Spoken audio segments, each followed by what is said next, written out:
आज हम पढ़ेंगे restriction fragment length polymorphism RFLP। ये जनरली 3 मार्क्स का आता है, सो लेट्स स्टडी इट।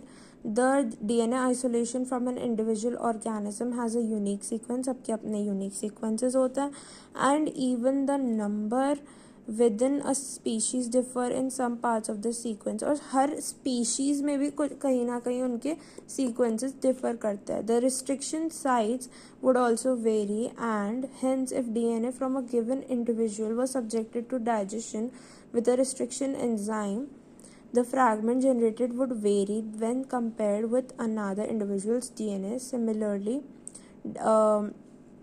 तो अब क्या होगा अगर सबके जो वो हैं DNA अलग है और उनके सब पे सीक्वेंस भी अलग है, तो सबके जो रिकॉग्निशन साइट होगी वो भी सब पे अलग ही होगी। जैसे ई कोलाई पे इस इंडिविजुअल की इधर है, बट ई कोलाई की इसी स्पीशीज़ की जो होगी वो इधर हो सकती है। तो ये इनकी लेंथ भी अलग होगी, क्योंकि ये डाइजेस्ट करवाएंगे तो इनकी लेंथ भी अलग अलग कटेगी, है ना।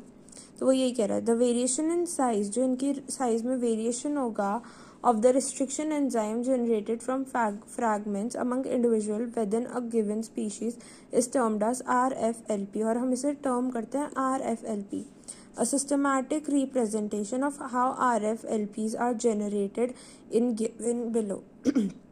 A major application of this technique is DNA fingerprinting, which analyses is explain below. तो अगर हमने इंडिविजुअल ए लिया और इंडिविजुअल बी लिया और इन दोनों के DNA को आइसोलेट करके डाइजेस्ट करा रिस्ट्रिक्शन एंजाइम, वो सेम रिस्ट्रिक्शन एंजाइम होना चाहिए, क्योंकि वो तभी सेम उन पे रिकॉग्निशन साइट्स पे कट करेगा। तब हमने इनको क्या कहते हैं उस पर रखा, जेल इलेक्ट्रोफोरेसिस करा हमने, तो ये इंडिविजुअल ए का था और इंडिविजुअल बी का था। और इसी तरह से हम इनकी DNA फिंगरप्रिंटिंग करते हैं। और इसकी दूसरी जो एप्लीकेशंस है वो है फॉरेंसिक साइंसेज में, पैटर्निटी टेस्ट में, प्लांट ब्रीडिंग में, जेनेटिक मैपिंग में, या फिर कोई भी क्राइम सीन्स होता है तो उधर ये वाली टेक्निक यूज़ करी जाती है, ताकि हम जो हमारा सस्पेक्ट है उससे मिलता जुलता अगर हमें मिल जाए तो बहुत अच्छा रहता है। Thank you for watching.